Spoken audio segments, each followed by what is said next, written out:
So I'm going to talk about IQ a little bit. Specifically this interesting effect called the Flynn effect, which is this long-term thing they've noticed for decades now that seems to exist ever since they started IQ testing. And what it is simply is that people are doing better and better on IQ tests as the years go by, like 3 IQ points better every 10 years.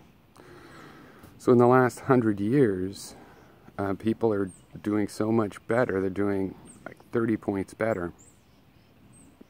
And that's like the difference between an ordinary person and a genius, or an ordinary person and somebody that is, has a learning disability.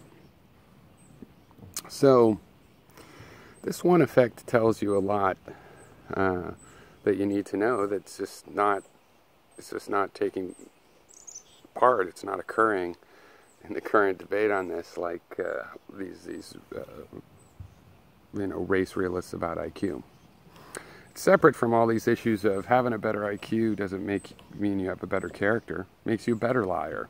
If you're a liar, it'll make you a more dangerous person, theoretically, depending on what IQ really means. And the Flynn effect, really, there's two major things that you need to take into account. Okay, first of all, it's obvious that IQ isn't primarily a genetic thing, or else it wouldn't be getting better so quickly. The brain's not evolving that fast. So that's all you need to know about it being more about the condition. Any group you want to take that's lagging and having a lower IQ is still smarter than those average people 100 years ago. So that's the first thing, is that whatever IQ tests, right, and that's something that's easy to question, but a lot of people question, how it tests. What is it really testing? All we really know from the film strip is that, people get scores on this test.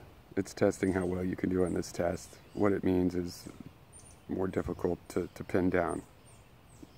However, it can't be built in genetically because our brain is not genetically changing fast enough to explain why everybody's getting better. That proves that it's the context in some sense, the social context, whatever it is, some context that's changing rapidly over that period. And whatever context that is, it's not our genetic makeup. Now, two, it's also hard to believe that the really smart people 100 years ago, which is counted as average intelligence, so the Flynn effect also does make you question, what is this test, testing? What is it telling us about a person that if they do better or worse on this test? And I think it shows that probably, this is not as sure as the basic issue about genetics, but probably if somebody from back then were to do well on a IQ test today, they probably wouldn't fit in back then. So they wouldn't necessarily be smart to think that way that gave them the better score. Their thinking was adapted more to their time, the kind of intelligence. There might have been a different kind of intelligence or a different approach onto a subject, or questions that you don't ask versus those you do ask. And the modern intelligence test would be testing things that we think, the people creating the tests, that is, test your adaptability to skills that are considered of importance in the modern world that might not have been considered important ages ago. Ages ago, if you're a rural guy and you've got a hammer that, you got from your dad, and your dad got it from his granddad, and you've replaced the handle once or twice, and your idea of hammer is basically that hammer.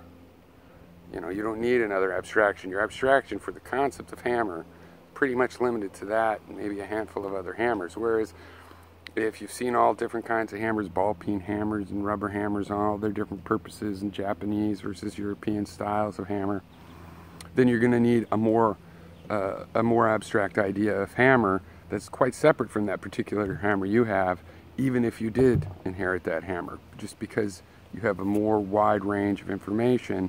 And so probably the context that's driving the change in IQ is just access to more information for more other people, because it isn't just the internet. It's also mail and all kinds of, the modern urban environment that's facilitated a lot of information passing, and even if people don't retain the information, they're having to experience and adapt, and so they get they get more abstract ideas as a result that do well on this IQ test of spatial and abstract reasoning. So it's a perfect example of the kind of thing that it's not obvious right off. I've thought through these things for years. I'm 50 years old.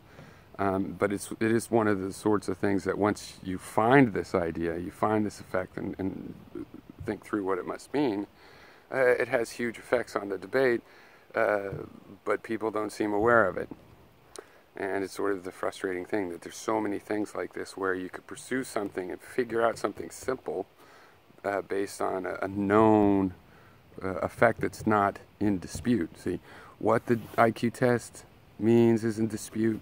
If people 100 years ago were really stupider than people today is in dispute. But what's not in dispute is that people are doing better and better on IQ tests. And people today would ace the IQ test of 100 years ago and count as way smarter than average for the person in the 1800s. Well, 1900s, I guess. So, yeah, 1800, 200 years, so we have like 60 points different. So, this kind of thing has to, whatever you think about it as a result of the reality of what we know, that people are doing better on this test, whatever you think the test might mean or whatever, that could come out differently. But you have to take this into account. And it does preclude certain interpretations, for example, that, it's just built into your genes, or else it wouldn't be getting better, right? And if it was really testing a truly general idea of intelligence, if such a thing is even possible, then we wouldn't be thinking that we're all geniuses, right? If we all went back in time, we'd all be like geniuses and outsmart everybody back then. I don't think so. So, really what I think is, there's so many different kinds of intelligence, probably infinite if you want to make infinite distinctions. But there's at least dozens, of different kinds of intelligence. And I think even, being intelligent about your emotions, being able to interpret other people's emotions, interpret body language, things like that would even count. Like, this term emotional intelligence, that would count. But maybe not. Maybe you want to just separate a more intellectual kind of intelligence. Still, all these different types of intelligence. And just having one intelligence test would never really allow you to chart individual thinking abilities. And it certainly is not going to correlate to good character, which is the more important thing in most of these issues. All right, cheers.